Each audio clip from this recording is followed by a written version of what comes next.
session. After that, we have again a very packed and very interesting agenda. We will start with an overview on some renovations that we did in Capire. We really did some great things here, and Daniel will guide us through that.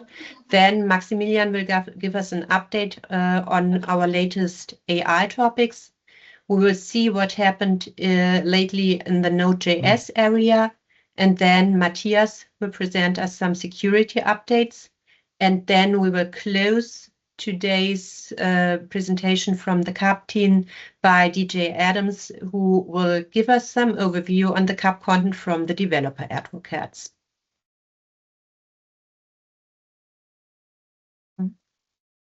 Okay, so as always, most of you should know that one. If you have any new requirements, you can always go to our customer influence tool, add your requirements there. We check that regularly. That doesn't mean that we for sure do whatever you ask us for, but at least we check that regularly, and we really take that serious because we want to adapt to your needs. So if you have any new requirements, this is the place where you can address it. Right, then for this topic, I would like to hand over to Sebastian. Code Connect is coming, so Sebastian, some time for you to advertise that. Yes, exactly. Thanks, Birgit. I guess most of you, if not all, already know that we again go for Code Connect this year in summer in July again. So 3 full days with interesting conferences, UI5 recap and HANA TechCon. As well, an additional day on Monday already where there are 3 code jams in parallel taking place, so 4 days with exciting content. And I hope most of you either join us on site or online. So we also stream again all the sessions, all the presentations at least.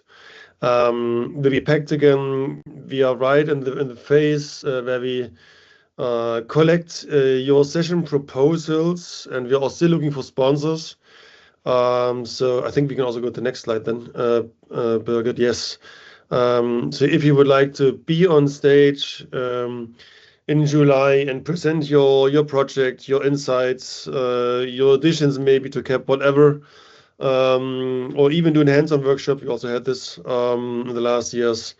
Please propose your session in our tool, which is linked on the slide, and I'll also add the links to the chat in a minute.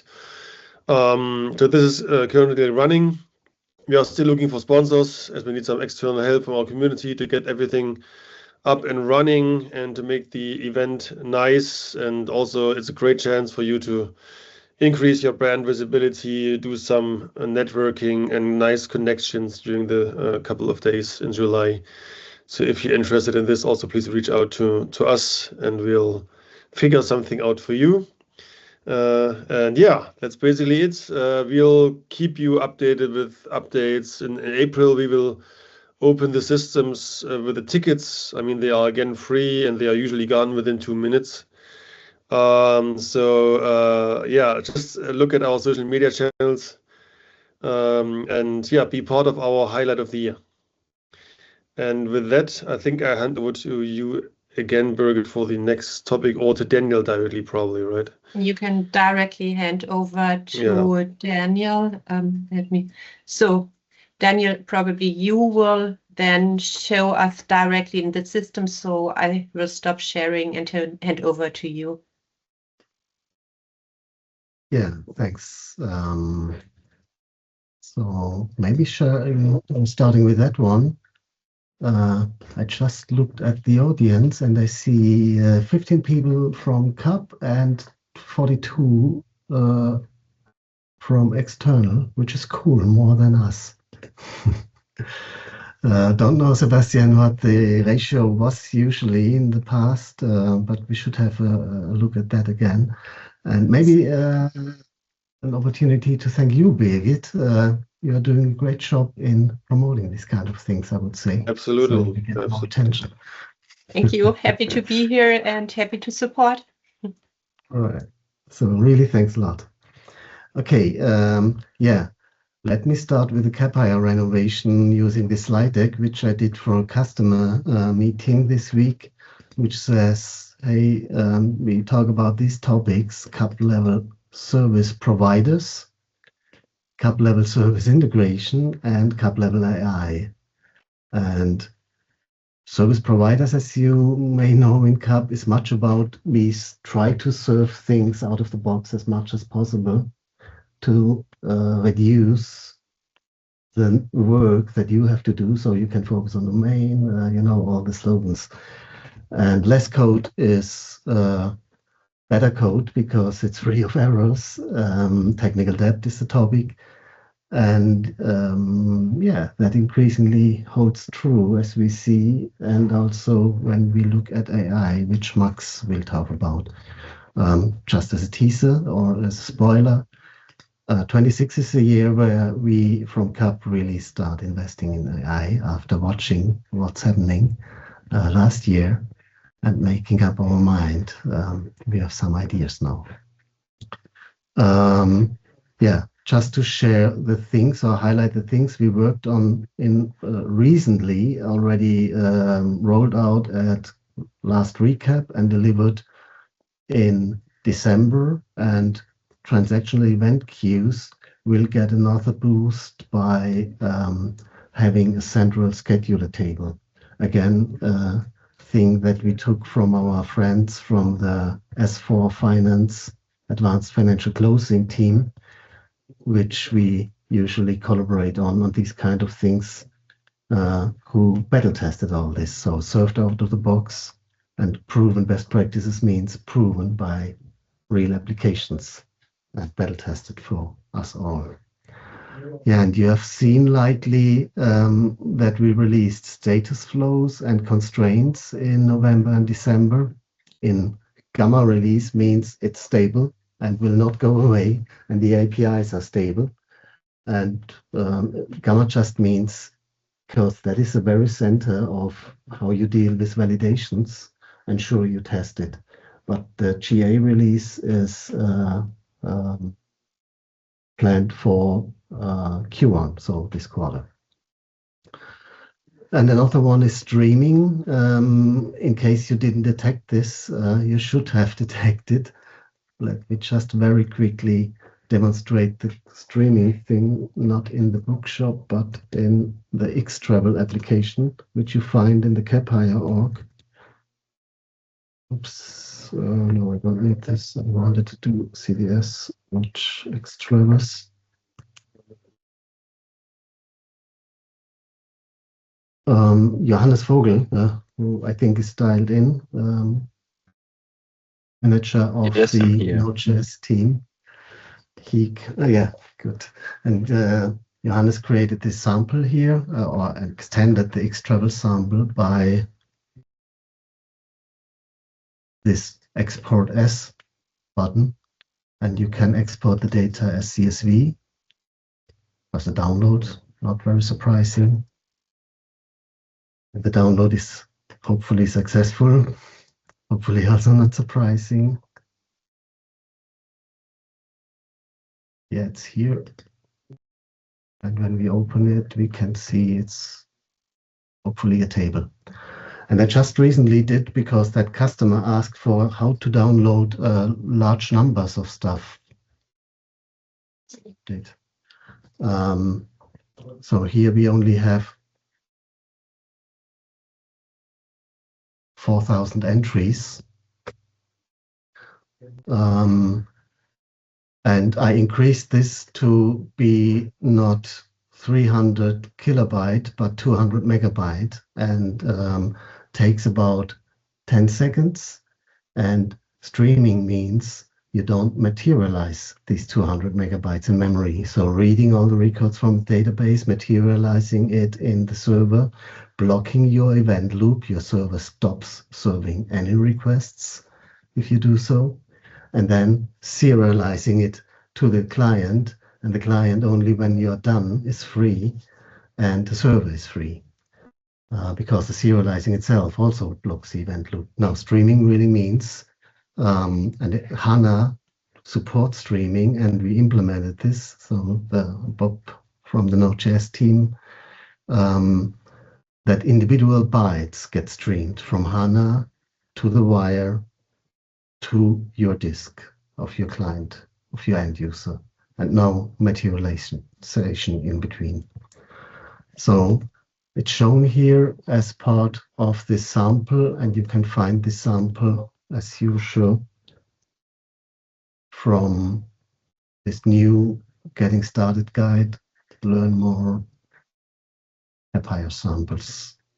And in here you find this extra sample. And just to reiterate what we rolled out last time already, we really spent work on these samples. That's a curated list of samples, not just yet another bunch of tutorials, but that's our samples that we as Cap team maintain as if it would be real software, right?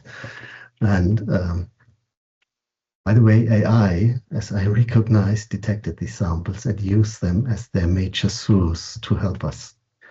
So there's the extravel samples, and there you find the code for that. Yeah. On the rest, maybe a very quick show of hands who detected the constraints already and who used it already. We can do that very quickly. Gregor? Okay, for the other 42, I would recommend you detect this constraints thing. What it does is basically what we show here. Instead of doing programmatic validation, which you still can do and you need to do for complex cases not covered by the declarative way, you do it using our CDS expression language in these kinds of assert statements, much more readable. And by the way, what happens here?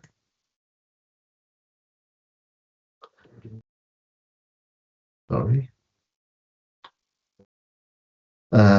AI loves this, as I recognized while documenting it, because it offered me to create such assert annotations and statements in my samples, which I just was working on, even without me chatting with AI. I hate chatting, but it just offers me. And it was quite nice and quite very close to what I just was about documenting. Yeah, more important is, and then the execution follows the what not how principle, the functional programming principle. You declare what you want to have validated in these rules, and we take this and find the best possible implementation to execute these rules. And the best possible implementation is following our standard pushdown approach. So instead of you reading a lot of data along all these associations here, only to validate it in memory, imperatively, the red part here, we compile a query which we send down to the database where the data is and execute it there. And databases, SQLite and HANA, are pretty good in these kind of calculation expressions, including these kind of things which end up in monster subselect clauses, by the way, which you don't write. Okay, so really want to promote again and hopefully can be used. And we are looking for your feedback because we have some more things in the pipe on improving things, but we don't work on that unless we see evidence that it is actually used. So that's this one. Now back to the Capire renovations, which is not just the Capire renovations. It's about making sure we document these things in the best possible way. And what you find here in the release notes is we spend again a lot of work on the Getting Started guides to make it better. So the good old bookshop guide in the Getting Started in a nutshell got a major overhaul with a lot of additional things there, which should be hopefully helpful.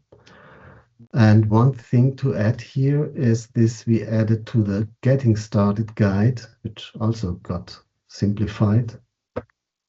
This section stay up to date, and we will reiterate on that and re-emphasize on that.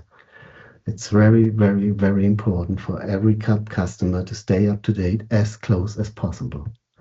We see it again and again. Just recently had a customer interview where a customer had a lot of pain upgrading from version 6 to version 8 lately, which means they skipped version 7 and now version 9 is next and version 10 is ahead, right? The more you wait, the harder it gets, of course. Christian Georgi cited this rule: if it hurts, do it more frequent, then it hurts less. So please stay up to date to the latest minor version as close as possible. The more you avoid this, the more you have these big bang effects on the major upgrades. And yes, we can do better, and we'll collected a lot in these customer interviews, and we'll do better with next major version and minors already ahead. But again, there is nothing that protects you from staying up to date and doing it the right way. Please read these things. On the other side, cup-level database support got a major overhaul, was missing since years, and we just didn't find time and now finally compiled this. So make sure to read it. And then these are really important things. Cup-level service integration is the underpinning, a lazy pattern of a lot of things where the greatest stuff of cup sort of comes together, which we documented here.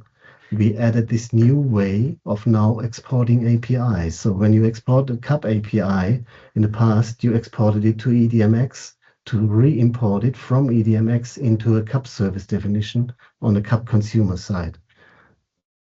Dumb, of course. But we didn't give you the right way. Now we do with this new CDS export command. It basically just takes the effective interface, and then you can import it as a standard NPM or Maven package. Means it's version and lifecycle managed by standard tools instead of we reinventing versions and stuff. Also a standard principle of cup. Use what's out there and proven instead of reinventing these wheels. Yeah, it goes on like that, gives some more details than before, replaces the old consumption services guide. I would not go to the details, but then goes to data federation. And these 5 lines are the Khaleesi style of hard-coded data federation. What these 5 lines do is they replicate customer data, or in that case, flights data, from another microservice in an initial and delta load thing using the modified add for the delta loads. It's not rocket science, but doing that in 5 lines is the Khaleesi effect. You just do it on the cup level instead of the hard-coded level. And that goes on with the data federation.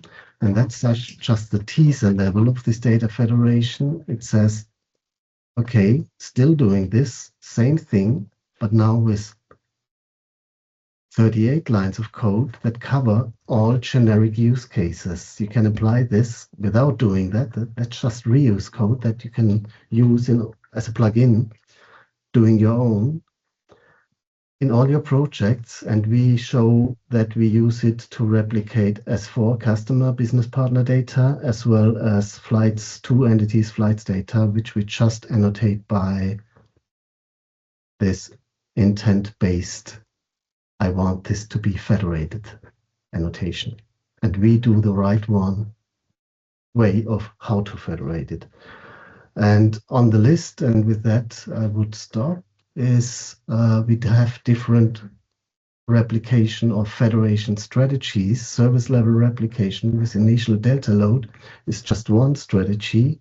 Another one which we are currently finalizing is if you have 2 HANA boxes, including even S4, which are close together, we can just put synonyms on your behalf to them without you doing that. You just do this, and we do the synonyms in the right way, together with the HANA guys, by the way.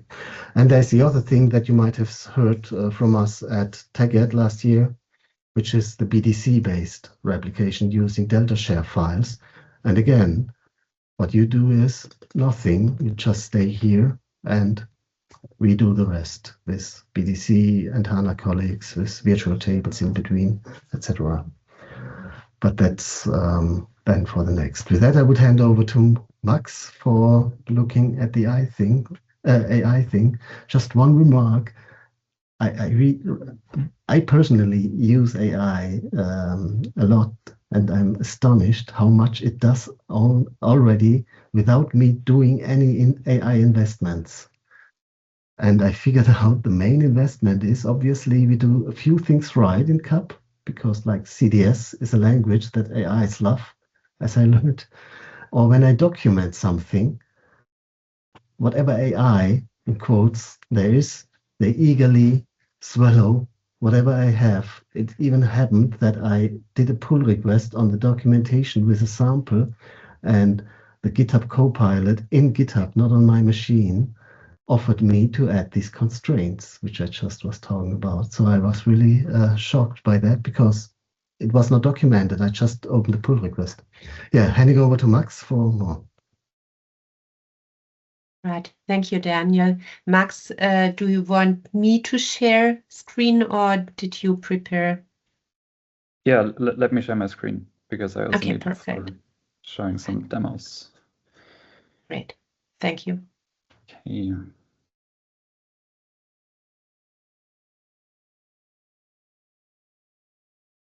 Right. Maybe give me a quick thumbs up if you can see my screen. We can see it here. Perfect. All right. So you might have heard that SAP is doubling down on AI. Daniel already mentioned it, and so do we as CAP team this year. So that's why I want to give you, let's say a sneak preview of what we are currently working on and will be working on in the next couple of months. Short disclaimer before I jump into the topics. So this is really a roadmap or lab preview, so to speak, and might be subject to change at any time in the future. Okay, so most of you already know the CAP MCP server that we published end of last year. But we really want to extend our engagement in the area of AI-assisted development, and providing good documentation, as Daniel already mentioned, is definitely one step into the right direction, but we think there is more we can do.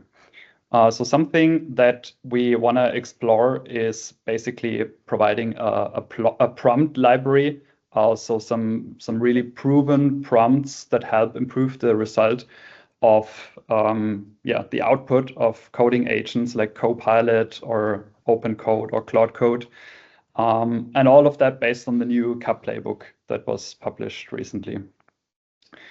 So what we did, we already started collecting some resources, some agents, MD files, prompts for internal development. But we also want to share that with all of you, of course, once we validated that also for our own development. There are also some community efforts going on, already providing some really good agent MD files, for example, prompts and the likes to feed coding agents. So that's really awesome to see. I also linked a couple of those blog posts on the slides. So if you have more to share, please use the known channels to share that with us, share that with the community to help everybody get better. And also contact us if you feel that something is missing, you identify some gaps, or you have some suggestions. We would really appreciate feedback from you. The second area where we want to invest is CAP level AI service integrations. So basically how to infuse AI capabilities in CAP apps as easy as possible. So the idea is to basically expand our Kalesi concept to the world of AI and make it really as easy as possible out of the box to integrate with AI capabilities like the new SAP Rapid One model, or creating embeddings for RAG use cases, or also having some generic smart UI features in Fiori. And I added a couple of early examples here. So areas where we really look into is the integration with Rapid One. Going to show a quick demo in a second. and also, yeah, the area of embeddings. And you can see here some code snippets. So that's how we envision it to work. So really as easy as possible, adding a couple of really, minor annotations to your data model and to your services, and then use those capabilities out of the box. Okay, but let's have a look at the demo, because that's probably more interesting. And again, reminder or disclaimer, this is really a lab preview, so it's still in the cooking, but I think it makes sense to share it with you early on so that everybody knows what we are working on and what you can expect from us in the next couple of months. So we're looking at the standard bookshop example here right now, and let me click on one of the books. So what I want to show you is basically the integration with Rapid1, so SAP's new recommendation model. And how we use it is basically to provide recommendations for value lists, so for drop-downs, as you can see here. So for example, here the currency, if we click on the drop-down, we already get a recommendation automatically out of the box by the system. So based on the business data, meaning the other fields of that entity, we get a recommendation for that field. In this case, it's British pound, probably because the description is in English. It's an English book, so that is a pretty good recommendation in this case. Let's also prove that it's really happening dynamically. So let's maybe have a look at this one here, which is basically the German translation. So it has a German description. And as we can see here already, the recommendation would be euros based on the data here. So that's just one of the features, one of the areas that we are looking into. As mentioned, we are also looking into embeddings, RAG use cases, and also some very generic, we call it smart UI features integrated into Fiori, so that you can easily infuse AI capabilities into your application out of the box. So for example, something like easy fill. Let's say something like I bought the book for 20 euros. And what's happening in the background, so we are using AI to basically pre-fill the values here. So it automatically extracted, okay, price should be 20, currency is probably euro, because I specified that I bought it for 20 euros. So it helps you to automatically fill out those fields. Again, those are just examples. So we are expanding and working on that in the next couple of months. So stay tuned. The third area where we also want to invest in is basically agentic AI use cases and which role CAP plays here. So we want to make sure that CAP apps seamlessly integrate with agents, AI agents. And as many of you know, MCP is, of course, a centerpiece here. And we already see some community flavors of MCP integrations out there. So that's pretty cool. We as a CAP team are also exploring that topic and are currently exploring how can we support such scenarios even more natively going forward by providing something like a MCP protocol adapter, which is really a nice native way to provide such capabilities out of the box without any huge customization, let's say. We are taking a very generic approach here, I would say. So all you need to do is annotate with @MCP. So annotate your service, as you can see here, with the @MCP annotation. And then the service is automatically exposed via MCP. And of course, all the other things that you know and love from CAP, like authorization, authentication, multi-tenancy, and so on, still work out of the box. So for us, it's just yet another protocol, so to speak. Let me also give you a quick demo here. So you can see here again, I'm using the bookshop example, and all I had to do Can you here, zoom in? It's very small fonts. yes, Yeah, thank you. perfect. So really all I had to do here is annotate my service with the MCP annotation.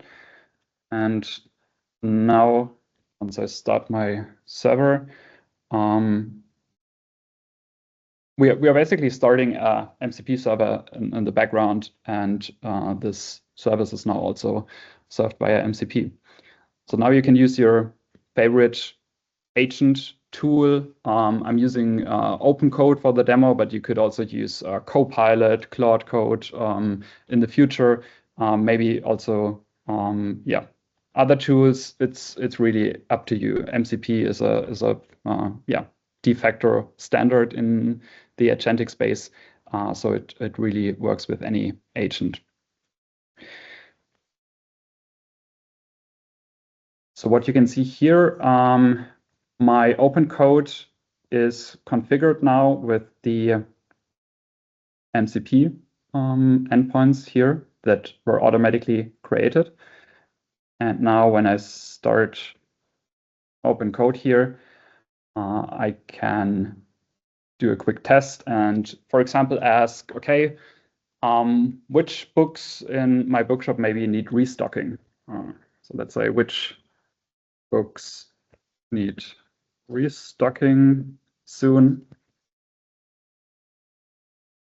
So the agent here will figure out, oh, okay, I need to get all the books. It uses the describe model tool to query the entities, and then there's a read query using our provided tool on the books entity. It also, sorts it and orders it by the stock level to get the information I asked for. And here we are. So it suggests that those two books have the lowest stock level and maybe need restocking near term. All right, so let's jump back to the slides. That's basically it in terms of AI strategy preview. As said, it's just a glimpse into the future, so to say. There is much more to come, so stay tuned. And as always, feedback is very welcome. So don't hesitate to reach out to us or ask questions at the end of this session. And with that, handing back to Birgit, I guess. Right. Thank you, Max. Then let me quickly jump back to the slides. So next are Johannes and Paul. Would you like me to share, or do you directly want to hand over? I think you will probably also demo us. Yeah, I can start, and then I will hand over to Paul in a minute. Then let me also quickly share my screen. So I have only one short topic I would like to talk about. It's the support for Express 5 that we have now added to the Node runtime. It's been around, I think, already for quite a couple of years, but so far always only in kind of a beta state. But I think last year they decided to make it official that this is now the new default version. So I think there's already quite some projects picking up on it, and also the demand on our side increased through the last couple of months and weeks. So support is there now. For now, we support both versions, Express 4 and Express 5. So there's no need to rush, since also Express does not have officially communicated any end of life for Express 4. So for the time being, we will support both versions. In addition, we have made Express now also a regular dependency. So far, it was a peer dependency, but due to NPM, it was also always installed. So it was kind of a dependency, but now it's an official dependency. Now we basically maintain it. The the dependency itself. This means we have an open range. We support 4 and 5 in parallel. And due to Express latest tech, it will also install by default version 5, unless specified otherwise. This means in your package JSON, if Express is maintained as a dependency, it will always install what you decide. If it's not maintained, it will by default install version 5. So if you rely on Express APIs due to custom coding or custom handlers, you should double check your package JSON. If Express is maintained, I think you're safe. There's no need to change anything in a hurry. If you don't maintain it so far, you should double check if custom coding that you have is compatible. If there's issues, then you should likely pin it for the time being to Express 4. And then at some point, take your time and ensure that you can upgrade also to Express 5. That's basically all I wanted to share. And with that, I would now hand over to Paul. All right, thank you. Also, let me share my screen. I hope you can see my screen. Can I? All right. I get some time to talk about a feature that I did recently in last year, and that's direct CRUD. And I want to use my time to quickly show you what this feature looks like in an example lab. So I have an example lab with one entity books and one service, the catalog service. And the catalog service exposes my entity books as a draft-enabled entity. And now with direct CRUD, or rather with direct CRUD disabled for now, that's the default. You don't get it out of the box. You have to enable direct CRUD. With direct CRUD disabled, the functionality remains the same. So we get all the known and familiar CDS endpoints for the draft entity. So when I start my app, I can create drafts, read them, update them, delete them, right? And once I activate a draft entity, I can interact with the active entity, read that, delete that, edit that. I have to go back to draft mode to edit it.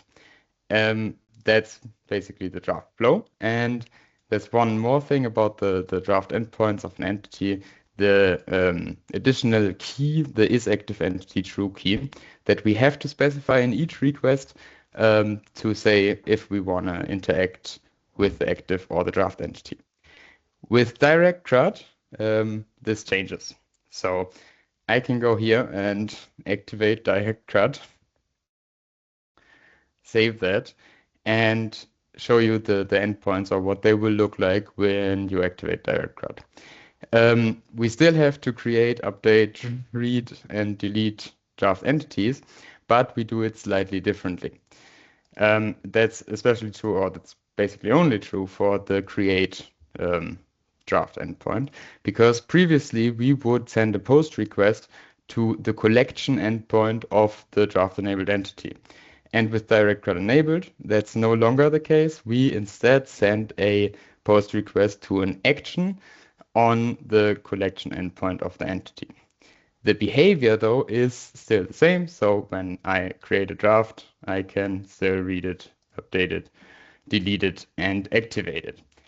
It gets really interesting when I go to the endpoints for the active entity, because here there's quite a lot of changes.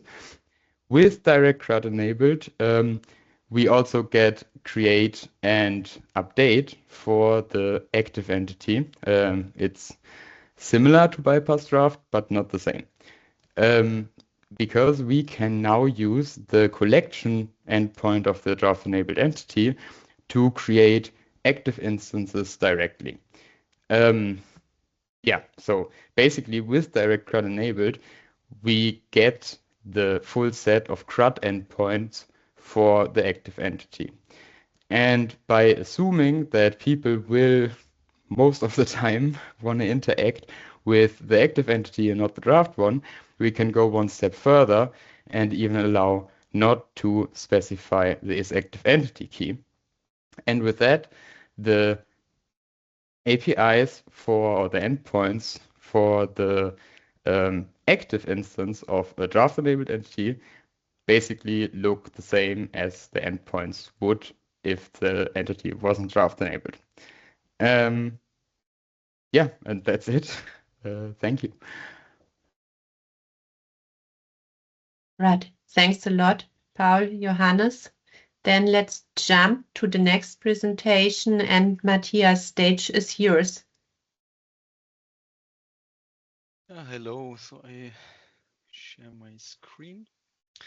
I want to share with you what has happened in the last couple of weeks with the security guide. So there was a major restructuring, and we actually merged two guides that were there before. So the security guide and the data privacy guide now into a single one. And that one now has more or less three major parts. So the first part is about application security. So that is what usually developers think about first in their project. So how to set up an authentication, how to do authorization and things like that. And then in a more advanced chapter, there's now a data privacy. Now that it is mainly about all the compliance topics you need to do to handle personal data in the right way, you know, GDPR law and all of that nice topics that you also have to fulfill in your applications, audit logging, of course, and how to integrate with personal data manager. So this is a more advanced chapter. And also there's a chapter about product security, which is now more in from a overall perspective, from an end-to-end perspective. So not only regarding your backend CAP service, but also the full stack. So starting from database up to the UI, and also even to ingress services like API gateways, rate limiting things. So from an end-to-end perspective. So I guess security experts that need to have an end-to-end view would be interested in having a look into product security aspects. But most content actually has been added to the first part, so to the application security. And one of them is now a new section about our core concepts. So the key concept when we designed CAP security, and there are more or less five of them. And if you have them in mind, you understand much more why a CAP, so how CAP security is designed and how you can take benefit of that. So first point, for example, is that we have built CAP security in building blocks, so well aligned with a request pipeline. So independent building blocks starting with authentication. So presented credentials from the request are validated, and as a result, ending up in a resolved user representation in CAP. So we call that a CAP user. And that again as an input for authorization logic. And then maybe as a post step in the request processing, the CAP user could also be propagated to any outbound services where also CAP backend services need to do the client authentication part when getting connected to any remote services. So this is mainly about all this connectivity thing. Yeah, so this is about this building blocks and the separation of concerns. And now, of course, the idea is that applications can build on the standard offerings that CAP brings for you, but they can also always do customization when required. Of course, they have to bring authorization configuration otherwise. So we can't actually do that for you, and because it's pretty much application specific. But you can actually modify adding breakouts to all the other building blocks if that is required. So for example, you could bring additional authentication strategies for certain endpoints if that is required, and in case it deviates from our standard behavior, for example, for introducing a health check or maybe introducing a different authentication protocol. You could manipulate the user representation if that is required. I've seen a lot of projects actually doing that, bringing in additional roles from migrated authorization servers that is an on top to our standard authorization services, or any other customizations that could be relevant for you. So that the messages, it's pretty flexible due to this building block approach. Then, of course, we build on battle-tested platform services. So we do not do this base-grounded security cryptographic stuff. We do not validate the tokens on our own, but rather we build on proven platform services which are available on the platform. So we provide the integration for you, and this should also, of course, be the main guidance for applications, because it's actually pretty hard to work on this level, on this security raw level, I would say. And then that is also very, very important principle that we strive for an architecture that decouples your business logic from security. So security should be like it's a cross-sectional concern, but it should be orthogonal to your business logic. So that means that whenever security is adopted, hardened change. So platform services might change. So you learned that with IAS coming from XSUA and AMS replacing now former XSUA authorization, that this should not have to influence your business logic. Also think about tenant isolation, so that should be an orthogonal aspect that comes on top. And if you adhere to that pattern, you will be your code will be much more robust to future changes. Yeah, and then let's have a short look into the new guide. So there is now a guide about authentication, which was not there before. It starts with the mock user, so in the local setup. So security starts locally. You should think about security in a very early stage of your project, and we show you how you can develop starting from a local setup in a walkthrough manner here in this chapter. It's also about how to build automated testing right from the beginning, so on basis of the mock users. And then also when, of course, you can't deploy to cloud with mock users.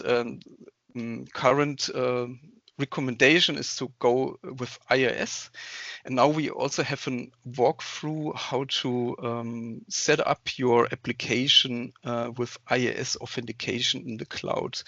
That's mainly how you get ready with IIS, how you connect your sub account with an IIS tenant, also how you can enhance your project with IIS, which is pretty easy with CDS tooling, and then of course also how you test on a CLI level, which is pretty complicated because of the fact that IIS runs on mutual TLS. That means that you have to deal with certificates now, and we show you how you can do that.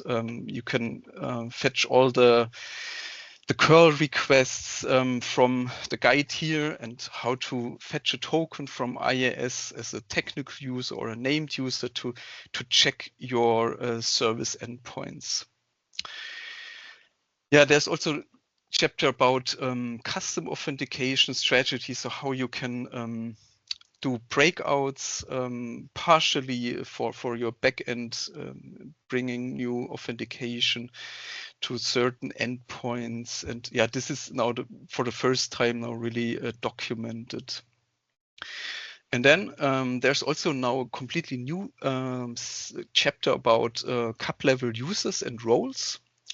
That is that we now give you a pretty clear picture what about differences between business and technical user, about the different tenants we have, so provider versus subscriber, and also about how we represent user information, user claims, so with respect to the roles, attributes, and so on. Also, there's now a chapter about role assignment with AMS. So that is basically how you add AMS support to your application. So that's basically adding a plugin to your project. Also pretty easy by means of CES tooling.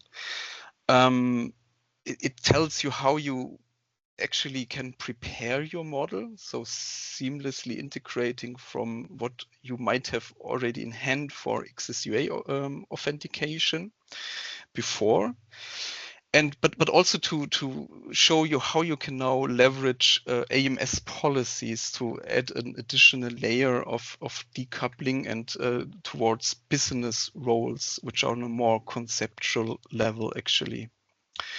Yeah, and last but not least, there's also now a chapter about how to develop with CAP users, if that is required in some cases, and gives you now a more or less a documentation about the APIs we have in place for you, for reflection, for customizing users, also to switch users in the careers. There are pretty three major scenarios that are interested for you to switch users, maybe for example from a named user to a technical subscriber user, and how to do that in a convenient way in your application code. Yeah, that's it basically. Also you'll find a chapter about outbound authentication, all the different scenarios that's mainly centered or around CAP Java capabilities right now, but will later be enhanced with Node.js content as well.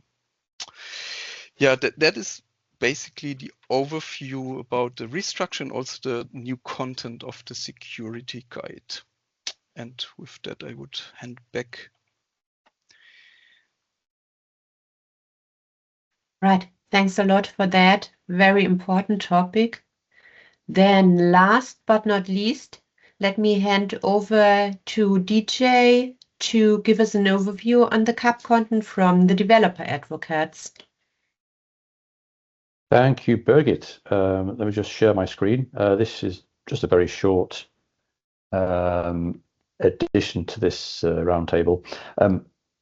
I just wanted to take the opportunity, and thank you very much for it, to let folks know that we have a lot of content around and about CAP, trying to sort of dig into lots of details, but also from taking a step back from a philosophical and architectural point of view as well. So in the fantastic renovated Capire, in the Get Started area, specifically within Learn More, there is now, let me just close that Teams thing, something that I'm super honored to see called the Q Macro series.